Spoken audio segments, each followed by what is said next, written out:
Show with David Letterman. Tonight, Tom Hanks. And music from Sturgill Simpson. Plus Paul Schaefer and the CBS Orchestra. I'm Alan Coulter. And now, chiseled-bodied Taibo instructor, David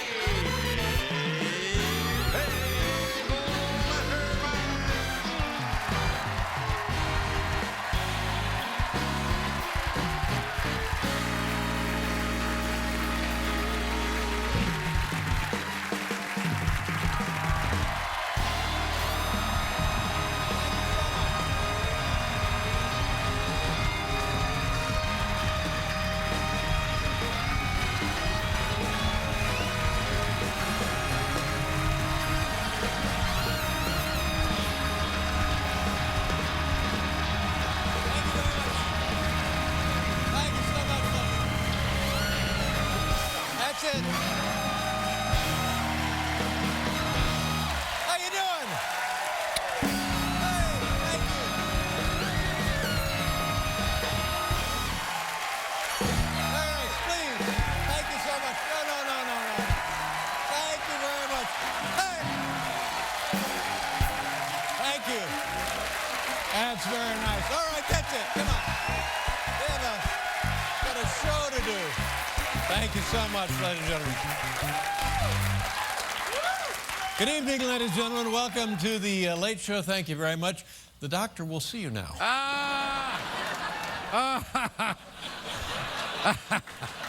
Hey, you know what, ladies and gentlemen? This is what you love about New York City. Something always happening. You know what it is now? Once again, it's Fashion Week here in New York City. Yeah.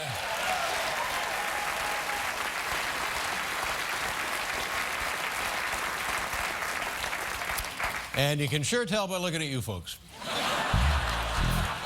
They're de-icing the runways right now. Thank you so much. And I'm only bringing this up for health concerns. Have you seen the top models of the day now? Sure. And I think they're starting to move back the other way. But until that movement of normalcy, the models very, very skinny. We can agree on that, right? It's just, it looks on. It takes about a dozen, I did the math on this, it takes about a dozen models to actually create a shadow.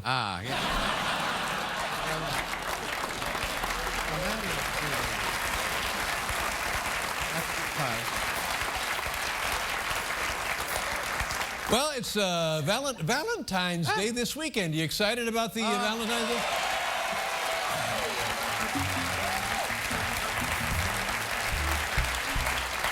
Valentine's Day is named for Saint Valentine, and Groundhog Day named for Saint Groundhog. Saint Groundhog.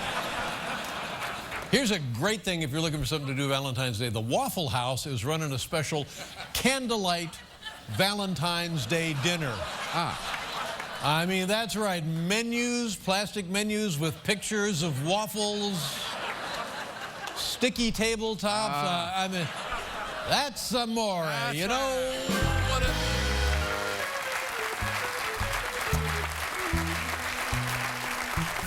But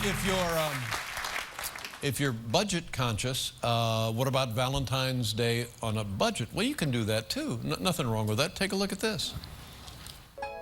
Valentine's Day can be stressful when you're on a budget. If you can't afford the diamond she's dreaming of, express your love with the timeless beauty of carbon in the form of coal. It'll become a diamond if subjected to extreme pressure, like the pressure you're under to give the perfect romantic gift. Say it with coal. Available at Kay Bueller's. Say it with coal.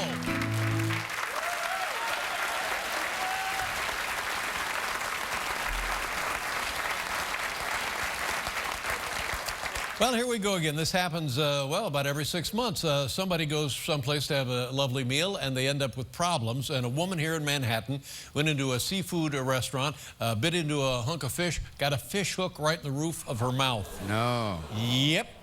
I hate it when you go into a fish restaurant and you're the catch of the day. I hate that. I hate When that. that happens. I'm a soda. Hey. Hey, let's check in now and see what's going on over there at NBC News, okay? Yes, Chuck Todman, host of Meet the Press, Chuck Todman.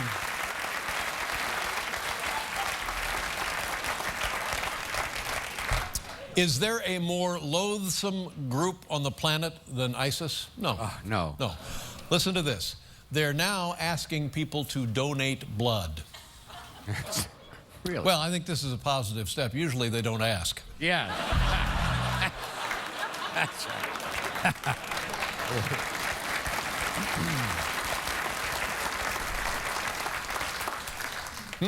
Oh yeah, let's check in on NBC News. One more time. Let's see. Is someone drowning? I brought my cans.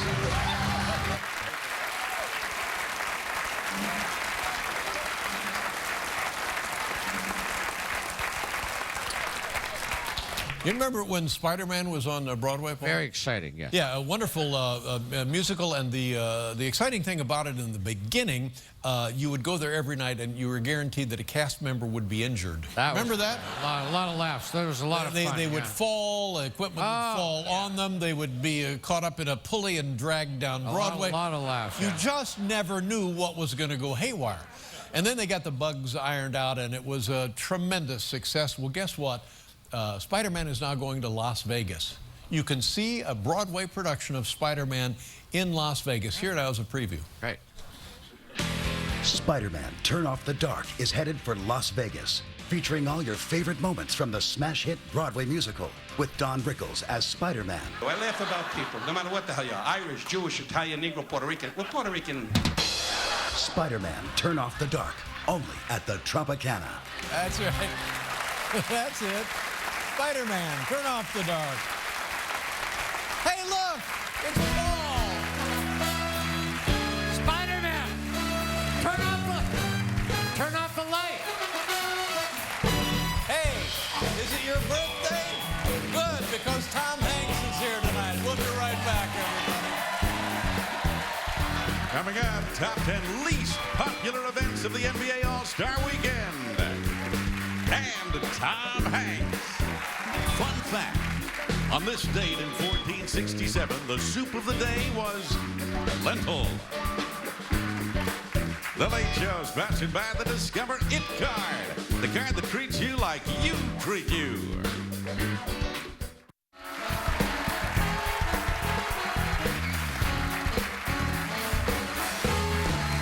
Hey, no! You know it. You know it. That's right. Thank you very much. And hello again. We back. Let me, Biff, do me a favor, come over. Ladies and gentlemen, it's Biff Henderson. Take a look. How you doing, Biff? Good. Biff, I was chatting with the audience, as we do each and every night here in the lovely Ed Sullivan Theater, and there's a fellow, and he was in a Late Show hooded zippered sweatshirt. Looked great. Looked fantastic. And by the way, just give you an idea, if you want to buy the Late Show merchandise, there's only one place in the world you can get it, and it's the Grease Fire Deli right next to the theater here. That's the only outlet you can get this stuff. That's what I understand. So anyway, the guy, I was talking to him, his name was Bob or Larry or I don't know. And it looked to me like he'd purchased the wrong size, because when you purchase the Late Show merchandise, you have to allow for shrinkage. So do me a favor, you take the guy. What happened to his money? Did we get him money back? You get money? Not that much. Alan, do you have more money? You took it back. Okay, we took it back and gave it to the woman. Right. Yeah. All right, then give Biff some more money. You take him now over and get him a different size. Don't take it from Debbie, for God's sakes. And hurry. You got to hurry here.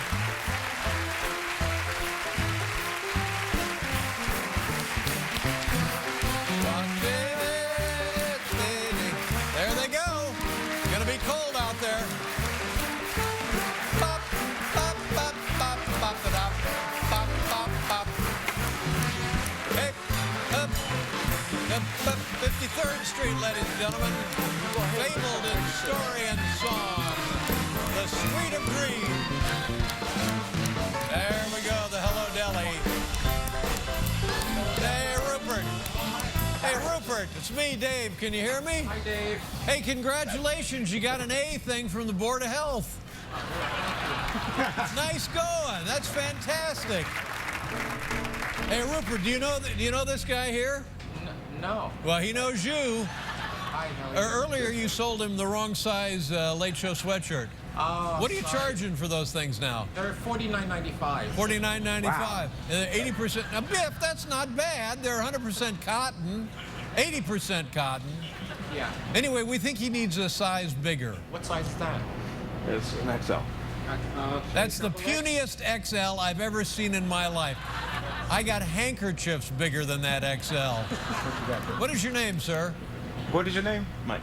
Mike, okay. Now, do you mind slipping into the double XL there and see what you got? He's got to find one. This is the XL he just pulled out. Do they all kind of smell like corned beef? Pastrami. Pastrami. The only place in the world you can buy this junk is Rupert's Hello Deli. Okay. This is a double XL. What do you got? Try it on. Try it on. Here, I'll hold it for you. Is that the XL, Biff? Double XL. Double XL, good. Yeah. All right. Do you wear a lot of hooded sweatshirts, sir? Do you wear a lot of hooded sweatshirts? Not too many, no. Not too many? Okay, good. Biff, ask him why he's whispering. Why are you whispering? I'm just a quiet guy. Yeah. You what? Just a quiet guy. Yeah. He's afraid that some sort of crime is being committed here. All right. All right, now take off your jeans. Take off your jeans. Let me see that. Yeah, turn around. There you go. That's fantastic. Come on back in. Come on, let's go. Bring it back in.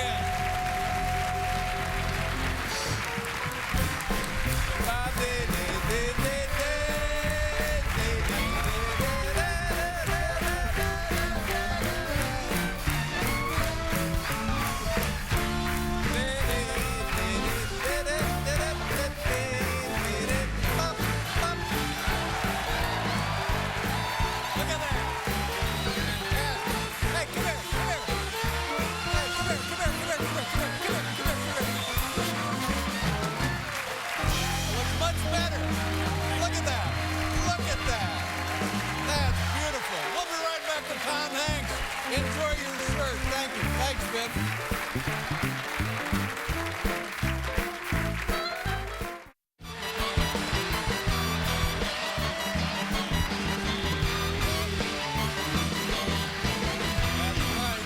That's right. That's how it's done. You want lessons? Ladies and gentlemen, it's tonight's top 10 list.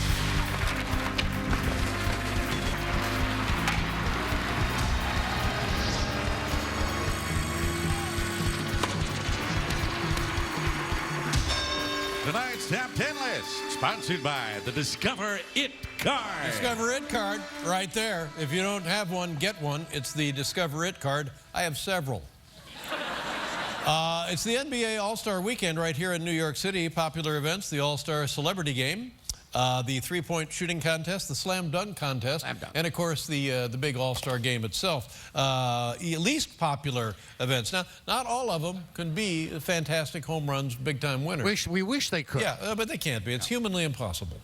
Here we have top 10 least popular events at the All-Star Weekend. Number 10, competitive bench sitting. Number 9, LeBron's LeBrunch. Number 8, the Gatorade hamstring pull. Number 7, discipline a mop boy. Number 6, Rupert G. sells ill-fitting NBA apparel. Number 5, Mark Cuban Appreciation Dinner hosted by Mark Cuban. Number 4, three-point hat contest. Number 3, hands on a Van Gundy. Number 2, the Donald Sterling Apology Experience. And I'm so sorry.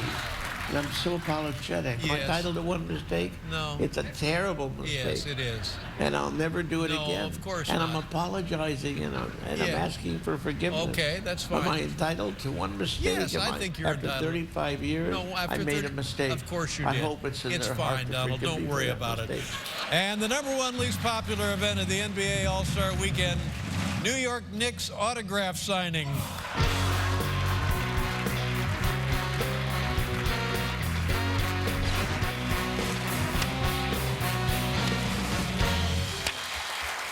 Thank you very much.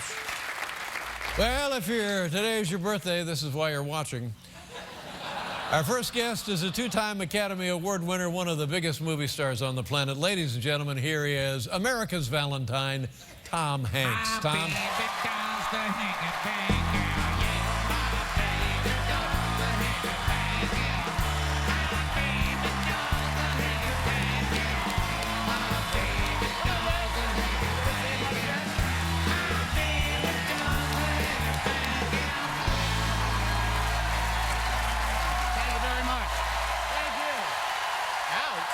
What's that about? Can I do your bit? I'm going to do your bit. Can I do your bit? Thank you. Thank you very much. Thank you. Tom Hanks. All right, okay. All right. Thank you. Thank you. Thank you very much. That's nice. Great. Thank you. Thank you very much. All right. It's not.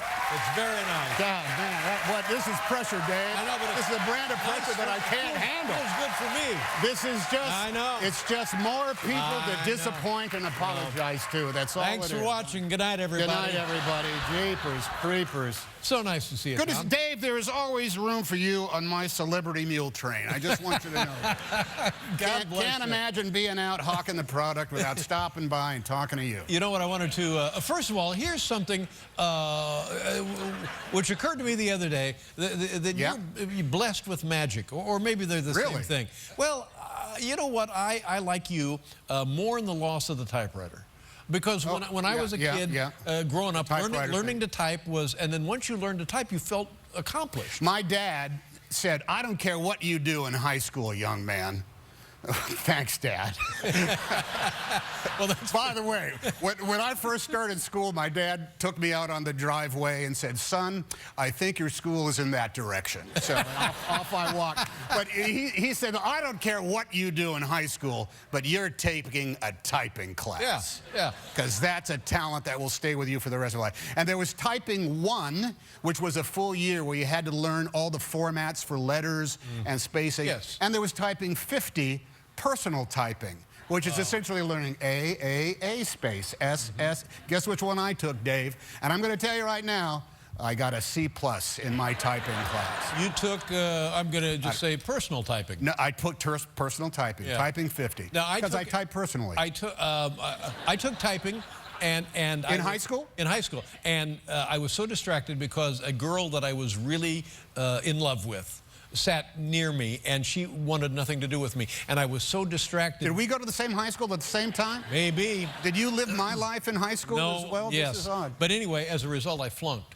You flunked typing? Had to take it again. How do you flunk typing? Has a happy ending. I took it again and got a C. There you go. Can I just say, this is a story of classic non-achievers. Yes. You know, underperforming youngsters. And look where we are now, exactly. Dave. Come on, Paul. Can you play? You know Pomp and Circumstance? Can you play Pomp and Circumstance, the graduation thing?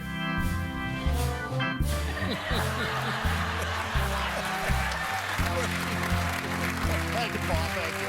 Wow. And then, now that's a horn section. My parents always had the Underwood, the classical black porcelain enamel, and then I learned, and it was part of me all my life. And then you come up with an app. I came up with an app. Now, I don't understand how you get these ideas, because it's such a simple idea. Why didn't somebody think of it? Why didn't I think of it? You want what is called the report of the keys. That's right. Which is the sound of the keys, because it's like like from a gun.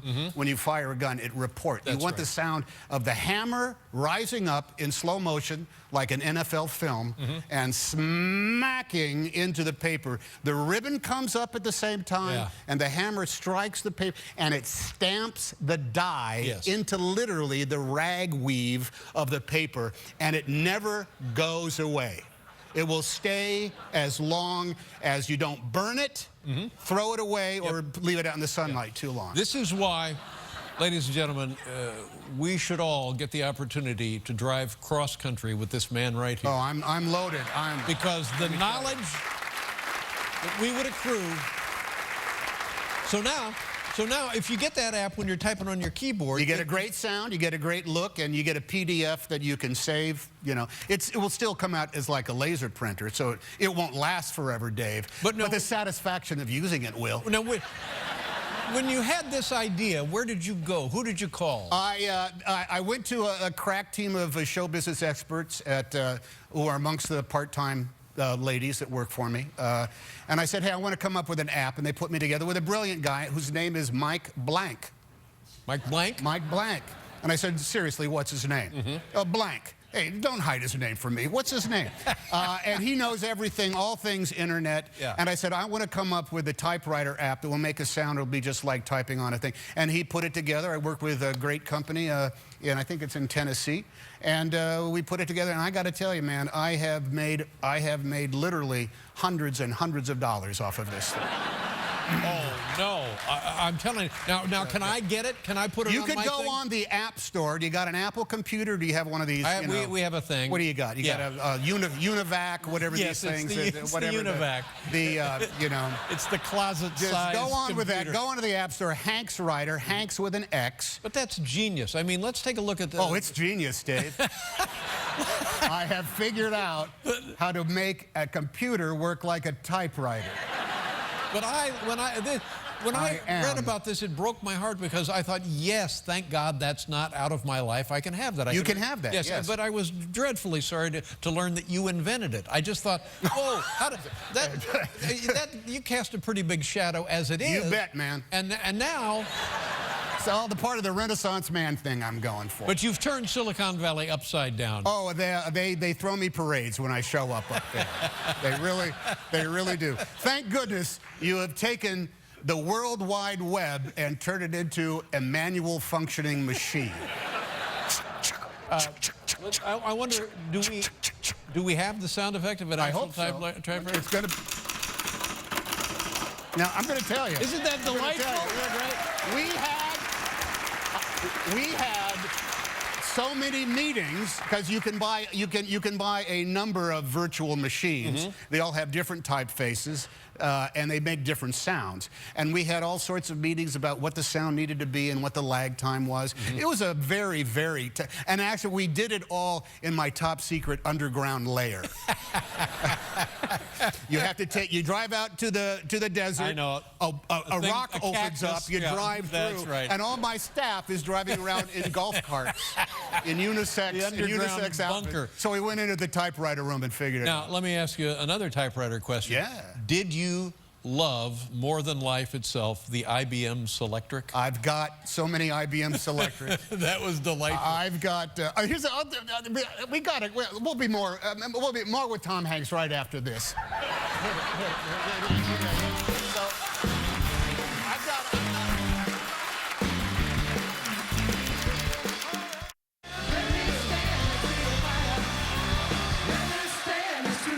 I'm 24, so I might do that. Okay. We're back on? It's Tom, the human typewriter Hanks. Wow. We're talking about the IBM Selectric. When we were doing a little movie, and please hold your applause. When we were doing a movie with Leo DiCaprio called Catch Me If You Can, stop. I love that. I love that. Stop. He was playing Frank Abagnale, who was a forger, and he used an IBM Selectric in order to make it feel as though checks were, what do they call, lithographed or printed or something like that. And they had the personal IBM model, which is a relatively rare typewriter. They didn't make a ton of them.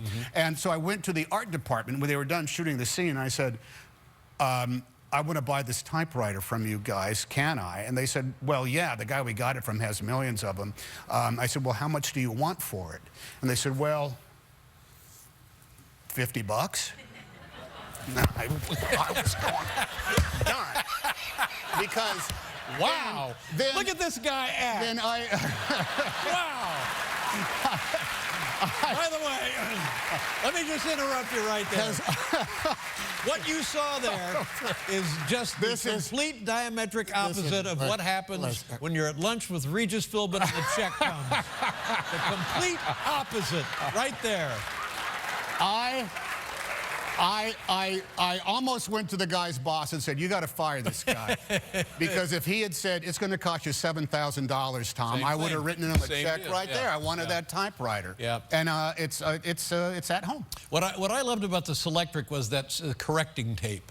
Because it was tough in college to type an error-free paper. Didn't really happen. You had to get the onion skin and erase. Yeah. Now, the problem, the later on, you could press it and it would remember like the last 3 or 4 letters.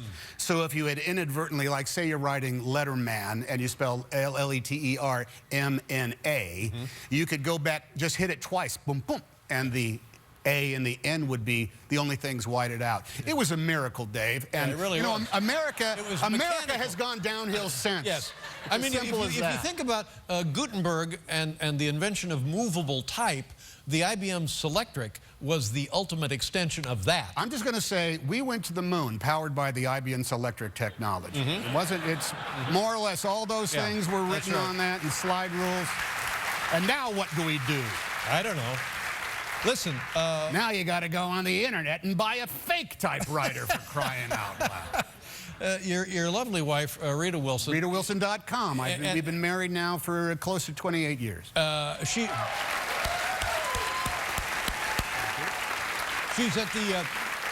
She's working on Broadway. Working on Broadway with Mr. Larry David in Fish in the Dark. Fish in the Dark, which is a tremendous success already. Already, yeah. They haven't even had their opening. I don't even know if they're in preview. And there's not a song in it, Dave. Yeah. There's not a green witch that sings. There's not a... Nothing. There's not kids in Dublin who get together over guitars. There's nothing like this that happens in there at all. But it is, yeah. One of the huge hits already of pre-sales, the season, and it'll run for years. Yeah, it will, yeah. And how is it? I have no idea. They won't let me see it, Dave. I don't. You know, they've been in previews for a while. Yeah, they're in previews. They said, hey, babe, can I come tonight? I said, well, call them. And so I give a call, say, hey, yeah, I'm married to RitaWilson.com. Can I come see the show? And they said, oh, we don't have any tickets. I'm sorry. They're all sold out. We can't. Not a seat for you.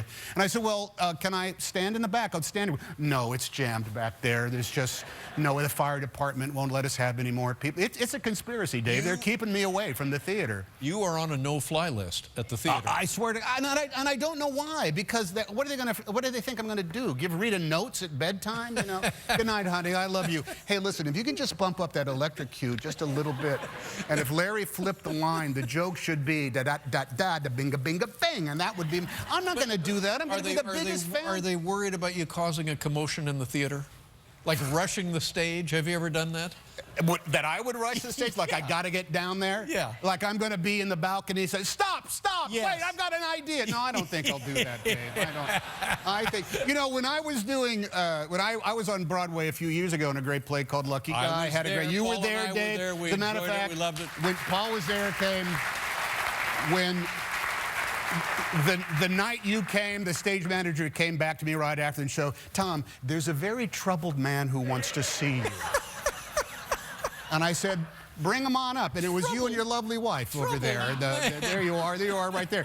But Rita saw Lucky Guy like 15 times. No and problem. She could sit there, No problem. Sometimes I'd be out there doing a part of the show, and I'd see her in the box. She'd go, hey, babe, I should be done in about an hour and 15 minutes. Talk to her from the stage. Yeah. But it wouldn't like that. Now, you know the play. You've read the I have read, yeah, but I haven't read. I haven't seen the pages. This is let me raise, and this is probably not even close to being a possibility. Nudity? Dave, I'll find out. I haven't seen any new scenes, but I did hear that there were changes in the second act. Well, maybe that's why they don't want you there. Maybe. In that case, Dave, I couldn't help but rush the stage. Yeah. Oh, isn't he sweet?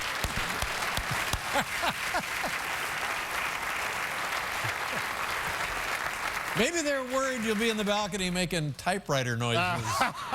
Just keeping notes, just taking notes. Act 3, Scene 2. That's right. Bring on Rosie Perez 2 lines earlier.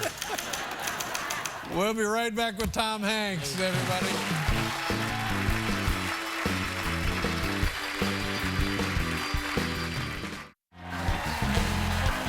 Check out Dave tomorrow when he welcomes Bill Hader, comedian Pat McGann, and Shaky Graves.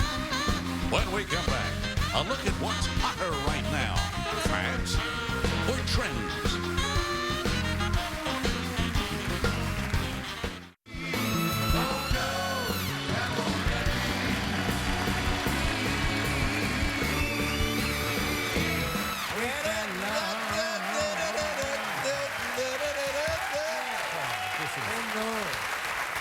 Just great, just great. You know who was here last time? It was Bill Belichick. Bill Belichick. Four-time Super Bowl coach of the New England Patriots. We have a game that we play when the football games are lousy. Me and my boys, we play a game called Head Coach as Stepdad. Head coach as stepdad. All right. When the camera cuts to the head coach on the sidelines, we have to all assume what kind of stepdad he would be. Sure. And Bill Belichick comes off pretty good as a possible stepdad. Well, for example, what would be an example? Well, like, so you're finally having dinner, you know, and the stepdad's over there eating. And your mom is ragging on you because you kids are just listening to crazy music. The music you kids listen to is nuts. It's filthy. It's nuts. It's not a beat. That's not music. It's got no melody. Honey, say something. Say something about this crazy music that my son listens to. And he'd say, hey, that's between you and him. I've got nothing to do. That would be Belichick. He'd be saying, I know, just like you and me with the Rolling Stones. Honey. It's not that big a deal. I'm just going to pay attention to these pork chops. So that would be bad. But there's some that are just like, who's the coach of the New York Giants? Tom Coughlin? Tom Coughlin. He's a guy, he wouldn't know anything about your life. He'd just call you Tiger a lot. How you doing, Tiger? You doing good, Tiger? Hey, good to see you, Tiger. How's school? School doing good, Tiger? That a boy, that a baby. Good kid, good kid. You need help with the studies? Hey, here's $5. $5. Go out with your friends. And then, who's the coach for the Jets? Rex Ryan. He used to be. That might be the best stepdad Now the of Bills. all. Because he's the type of stepdad who say, are you going to tell me you have never fired a crossbow? You and I are going to do something. Put the hay bales in the backyard, honey. Come on. Here you go. If he has boys, they all have crossbows. Yeah. And guess what? Tom's going to get a crossbow this weekend. We're going to go, here, it's the easiest thing in the world to do. Look at that. That feels good. He'd be that kind of stepdad. A crossbow. But the one you do not want. He's not, it's probably a delightful man, but Jimmy Johnson, the former coach, former Cowboys coach, former Florida. You don't want that University of guy as a stepdad. No? No, he's a bad. You think so? Because he's going to be the guy, as soon as you walk in, he won't even be reading the paper. He's just going to be looking at you when you come home from school. Be looking at you like that. Sit down here, young man. You and I are going to have us a little talk because I think I need to rattle your cage. He's going to say something like that, you know? Right. I think that you should start contributing to the welfare of this household. Now, I don't care what you're going to do in high school, but you're damn sure going to take a typing class. He's going to do something like that. Don't you? Force the kid to take a typing class. You know, it's, and then it's like, that's the kind of guy that you're having a great time, and then the stepdad comes home, and everybody just packs it up and goes back up in there. Jimmy Johnson's home. No, look, he's a wonderful man. I'm just saying that's his demeanor with a headset on is one of not. We get it. I just hope, please, Mom, Dad, don't meet him at the mixer, Mom. Don't meet him at the mixer. Everything's fine. Because I don't know. Because you know what you always say about the stepdad? Yeah, he loves Mom. He's taking great care of Mom, you know. Look, we're going to be out of here in a couple of years. Let's just put our heads down and get through it. By the way, where's my crossbow? You know, that's what I'm going to want. You know, I want to show an example of your early work. Oh, thank you. Finally, we get around to the reading. I think this would be 70s, in the 70s some period. This would be... Late 70s. I will tell you, this is a bit of a historic clip because if I hadn't done this episode of this certain show, the writers would not have told Ron Howard that maybe I should come in and audition for a movie called Splash. Oh, my So God. this is... But now, I love Ron Howard. Ron's great. Ron's great. He's just great. I don't... Okay. Are you going to show the clip? Are you doing Dave? Can you show the clip? Try to show the clip. No reason to do these shows unless they show a clip. So if you can't get Dave to show the clip, you know, it's that's a conversation. I wish he and I were good friends. I assume you two are good friends. We compare notes and we go to ball games nice. together. You and I have no relationship beyond this desk and this couch, but other than that, it's regrettable, don't you think? You know, we'll get around to it. We'll get around to it. You and I will start playing. You know, believe me, you're going to have nothing to do pretty soon. Yeah, I know. That's right. You know, so sad. I don't know. See, that's why I think if I had the kind of brain you had, I'd come up with great ideas like the typewriter app. Oh, no. Here's what you're going to do, Dave. First of all, you're going to eat every meal standing up. You'll just be like, no, this is good. This is good. I eat every meal. I'm like a horse. I'm eating everything standing No, up. I'm funny. Is there any more ranch dip? That's what you're going to do. And then you're going to be sitting around somewhere and you're going to say, you know what, this is pissing me off. I'm going to write me a letter to the op-ed page. Dear editor. Wait a minute. Where's the noise? Wait a minute. Dear editor. As a show business professional of long standing, I am outraged. Of course, outraged at the cost of my cable bill.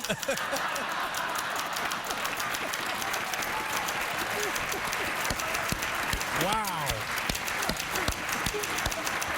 And the wait for the installation.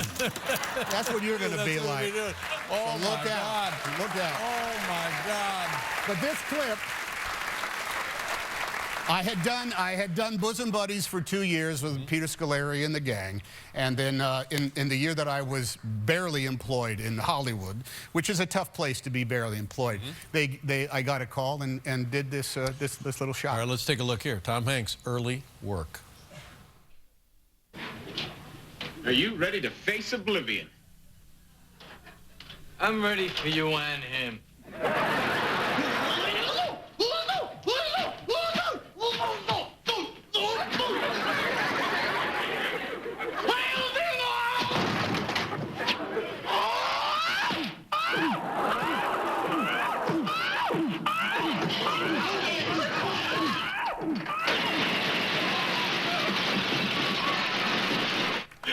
I did it! So much for the great Arthur Fonzarelli! How about that? How about what a that? shot, huh? Oh, my God. What a shot. History was made. No one had ever struck the Fonz before. I was the first one ever. Gosh, I'm fond of you, and it's so nice to see you. And I can only hope that you'll be back before I have to take that long hike into the sunset. I will do that, without a doubt. And also, you're probably going to be pretending to do the show in the living room for... Yeah, that's right. Well, Paul and I have tickets to go see your wife in Fish in the Dark. Oh, great. Check it out. Yeah. Listen, you'll probably see it before I do. No, that's our plan. Yeah, that's what we're hoping. Let me know what I will. Give me a high sign. I'll give you a call during intermission. Dave, I love you very much. I love you. Tom Hanks, ladies and gentlemen.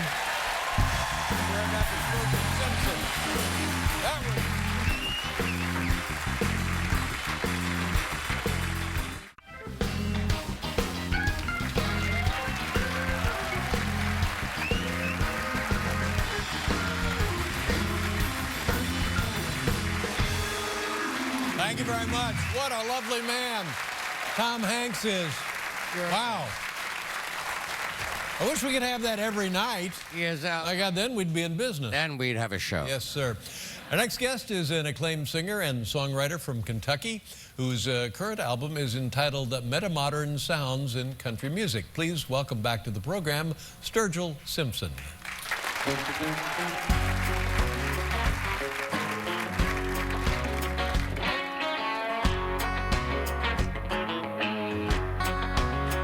I won't be around this old town anymore for a long, long time.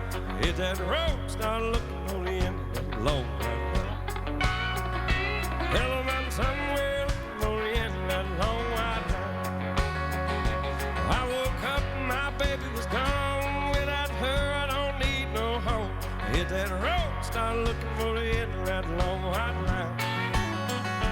Hello, I'm somewhere looking for the end of that long white line. Went to the bank, get my dough. I don't care where I go. Gonna push that red, to push that girl right out of my mind.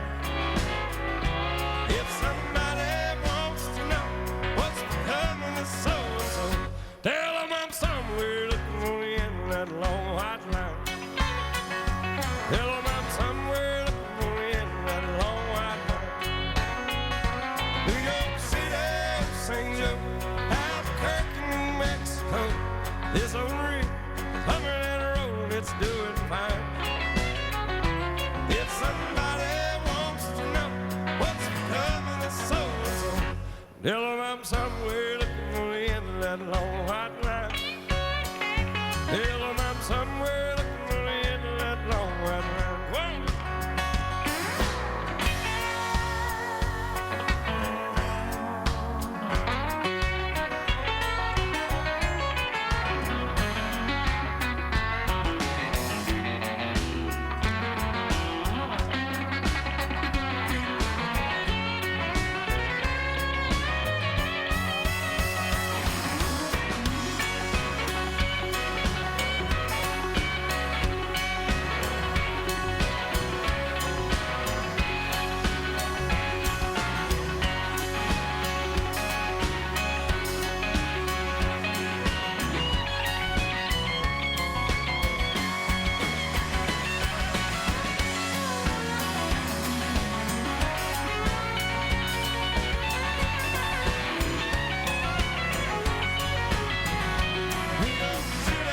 St. Joe, Albuquerque, New Mexico.